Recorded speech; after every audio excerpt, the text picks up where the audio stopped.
Well, it's wonderful to meet you. Thank you so much for taking the minute out today.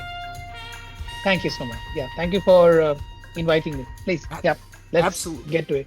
Yeah. So I'm really looking forward to getting into vidBoard.ai and your world and how we got here. So to begin with, how did you make it through COVID? 5 years ago, it changed so many things. How did you get through that era, and how has it contributed to your business and what you're doing today? See, this is my third startup. So my second startup I began in 2013, and that's still running. It's a bootstrap legal education entity, and I started right after college. Uh, so while going through the various motions of running a bootstrapped education company, I realized that the days of online education are over because the way things are moving, I was like, I saw there's going to be a big wall in front of me eventually, and I have to look at some other options. So while doing that, I figured out that it was also getting difficult for me to create videos online when everybody was at home. And as running a legal education business, you had to go and meet lawyers and discuss stuff with them and ask them to teach. So that was getting difficult for me. So that's when I thought, why not use AI avatars and voice cloning, because all those things were like they had just started out. No, but nothing was that. I mean, if I were to ask me, nothing was foolproof at that point of time. So I dabbled around a bit and I discussed it with my co-founder, my present co-founder, and I discussed that how about using script and a photograph of human being and make it animate and talk in multiple languages. That was the brief that I gave him. So he looked at me for a couple of minutes and said, "Yeah, why not? Let's do it." And from there on, and we are here. We are bootstrapped and doing well, profitable. So, if I was to put you in front of a bunch of 12-year-old kids at career day to school, and one of the kids wanted to know what you do for a living, how do you explain it? I'm an entrepreneur. I sell software, Okay. What did and in and apart from that, I'm a traveler. Yeah, I love it. So, what did you want to be Yeah. when you were 12 years old? What was your dream job? I always wanted to be an entrepreneur. I wanted to be Yeah. my own boss, never to report to anyone. That was my dream. And I always wanted to work from home. And I got that opportunity. I've been working from home for the past 15 years of my life. So that's something that I always wanted to do. I always wanted to do something, if you were to ask me, something that I love, I'm passionate about. So I've just launched my fourth startup. It's a online YouTube channel. It's on geopolitics and history and military strategy. So that's something that I'm passionate about. So if at all I have to talk to a youngster, a young Ashwin, like 25 years, 27 years back when I was 12 years old, I would say do what you love. That's how it should be, especially now when AI is taking away jobs left, right, and center. Just do what you are doing. And we are all are unique, made by our maker, and we are all unique in our own way, and we can always do something out there to help change the world. And yeah, you should go ahead and do what you like instead of following the rat race. So, the culture of India, I love the way there's always this level of reaching for the stars. There's always this level of dreaming as big as possible. What was it Yes. about your upbringing that allowed you to dream big and be successful as an entrepreneur? All right. I come from a business family, and I was always told right from day one that you should always think out of the box.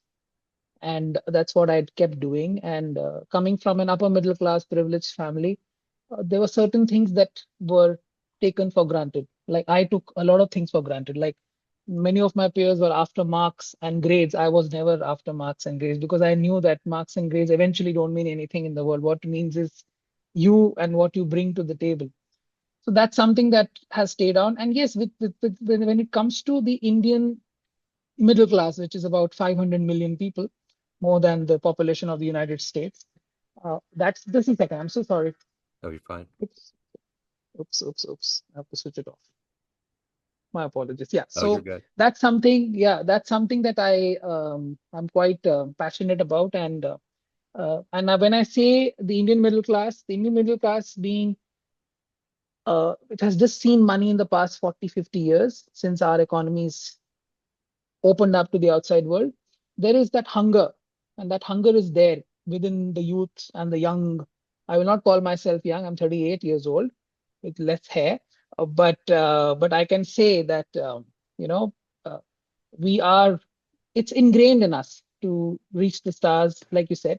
But majority of us, majority of the Indian people, we tend to follow the secure 9 to 5, 9 to 7 secure job, and some of us who were a little off in the head, we took a different approach and we did something out of it. I will not call myself an extraordinarily successful person, but yes, I have this thing in me that uh, it's important to follow what you love doing, and Yeah. work is just part of it. I You love it. can. Well said.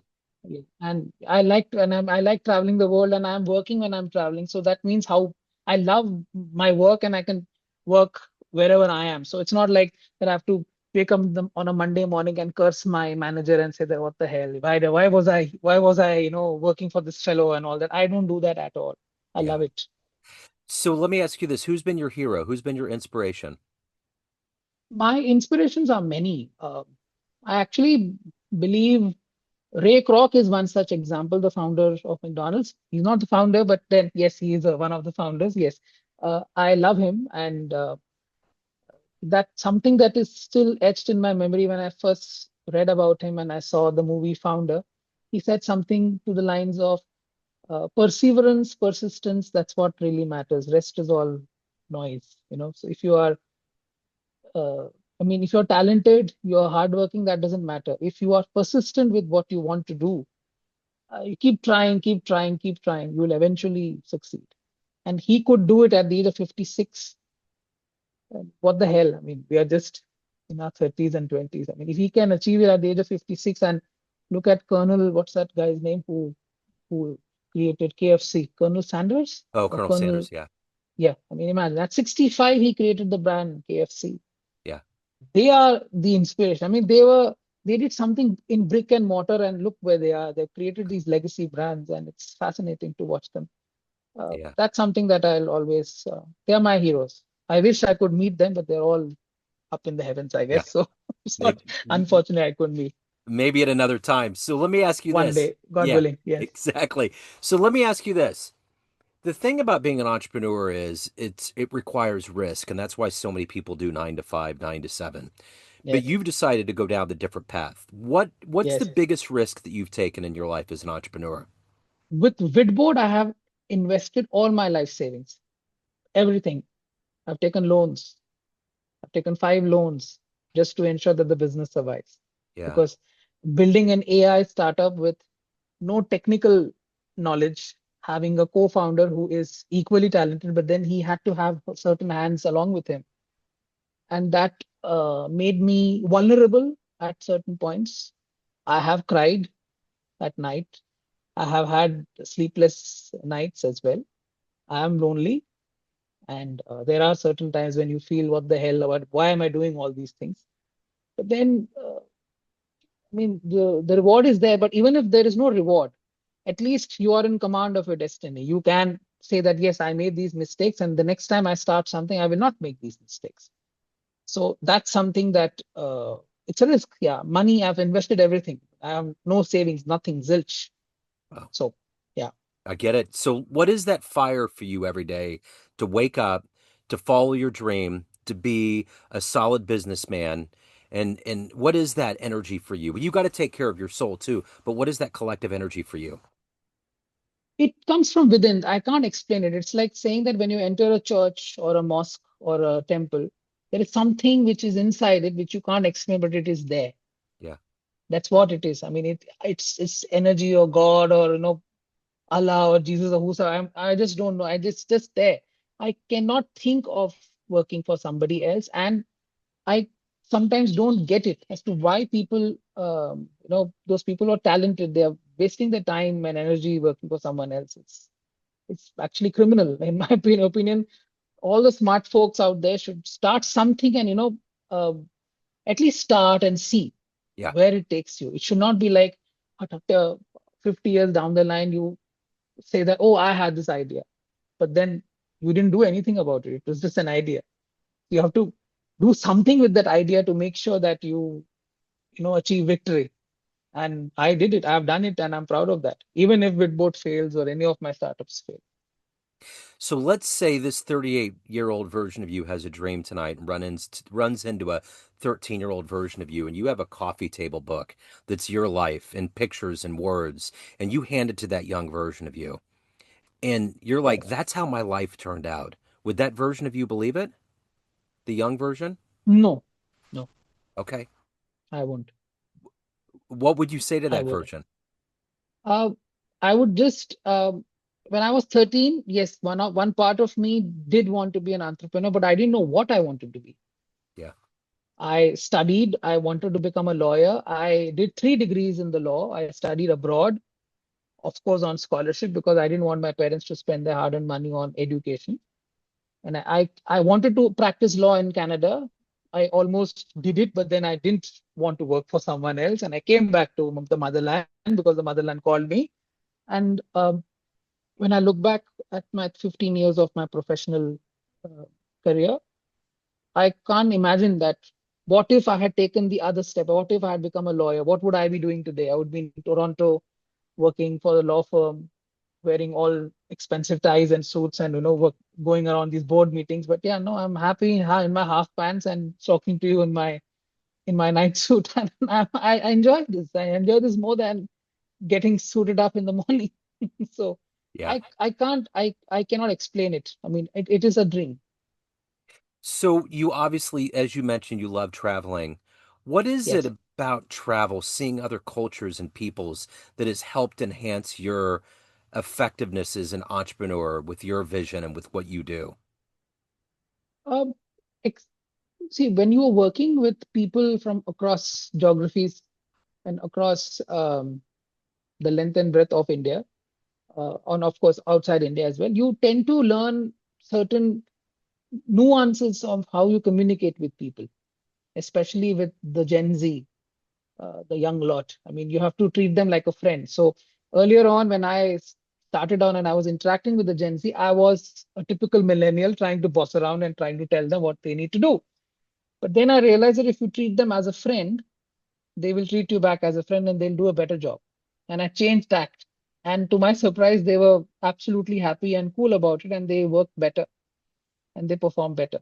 So this could happen only because I was moving around different cultures and countries and meeting people, meeting young folks and discussing things with them. And that's what changed me. And I do believe that if at all you have the money, take out time from your busy 1 year schedule, get out of the country or get out of your city and spend some time, quality time in a different place altogether. It'll grow. That thing will give you a lot that books and TV can't. Like getting up in the morning and going to a store to buy something and talking to them in their language, Yeah, trying to communicate in a foreign language. It's fascinating, which you can't do it while watching TV. absolutely not. So let me ask you this. What is one of the most magically unexpected places that you've traveled to that you absolutely loved? Oh, he just recently went to Egypt and Jordan. Wow. Um, Egypt, obviously, I never thought that my hotel would be right in front of the pyramids. So when we entered the lobby and I looked up and I saw the 3 pyramids at Giza, I'm like, I'm watching a building which was constructed 5,000 years back. It is stunning. Yeah, You have these goosebumps. I'm like, I'm watching from where the pharaoh must have been watching his his ancestors' tomb being built, and it's out of this world. And that is something you feel uh, humble, when you're looking at such stuff, and you're like, what have we achieved? This building was done 5,000 years back, and it's still standing. yeah. It's fascinating, Well, absolute fascination. and you contrast that with our modern world with AI. What's your take on kind of the future of AI and what we're doing with it as humans? Is there any concerns you have? Concerns are there like any new technology, but to be honest, where I am sitting and from where I am watching stuff, a lot of it is hype. Yeah. A lot of it is hype. There is way too much being expected out of AI. And I also see it when I interact with our potential users. They expect things which cannot be done at the price that they are paying. And AI is expensive.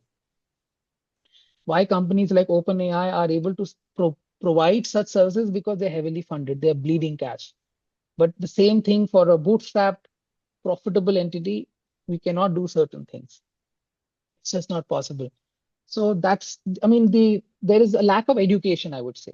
Yeah. Lack of education and a lot of hype amongst the people. But those people who know about AI, who can claim to know something about AI, like me, because I'm a trained lawyer, I can say that uh, there is hype, there is concern. Yes, people are being thrown out of jobs, but a lot of it uh, would be, I would say, it's like still very concerning, and opportunities are there, and you can definitely uh, make do of certain opportunities and treat AI as a kind of an assistant rather than somebody's going to take away your job. Yeah. And that's something that even I'm utilizing it in my fourth startup. Like I mentioned, I run a YouTube channel on geopolitics and history.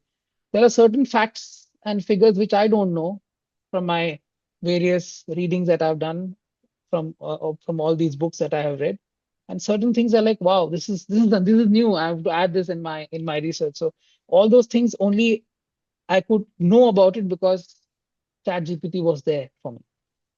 So So of that's everything, something. yeah, no, I'm sorry, I didn't mean to interrupt. That's no that that's something that I feel AI would do. It is an enabler. It Yeah. is not an alternative. You Yeah. can it can help you achieve things quickly.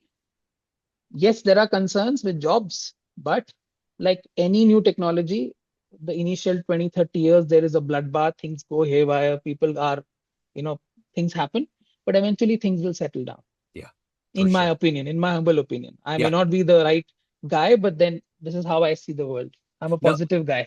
I agree. No, I agree with everything you said. So let me ask you this. Of everything that you've done in your life and accomplished and evolved to, what are you ultimately the proudest of? I've written 3 books Yeah. on business and intellectual property. For me, those are my biggest achievements because when I die, if human race comes to an end one day, those books will be in the Library of Congress in Washington. Yeah. And some guy would open it after hundreds of years and say that, oh, there was this guy called Ashwin. He's written a stupid book on AI and IP and business. Let's give it a read. So that's something that I'm really proud of. Rest is all fine. This is Yeah. something I'm very proud of. So let's take that a step further. Everyone has a perception of you, family, friends, everyone in the business sense, everyone that gets your books, but you run the show. What's your perception of you? Who do you think you are? I am just a humble soul wanting to learn as much as I can and wanting to impart whatever knowledge I have to the youngsters and make them good, solid human beings who are nice to people. That's what is my aim. Be nice. Absolutely. So if anybody wants to take a look at your platform, vidBoard.ai, get your books, any of the good business, where do they go? Just go to vidBoard.ai and or catch me on LinkedIn. Okay. I'll be more than happy to having a conversation like this because I like talking to people, seeing seeing them, not texting. I'm not a Gen Z. I'm a millennial. I love talking. So I Dig would it. love to talk. I'm a Gen Xer. I get it. Hey, man, Oh, what a refreshing conversation. Thank you so much. Best of luck with everything. I really appreciate it. thank you so much. Thank you. And just wanted to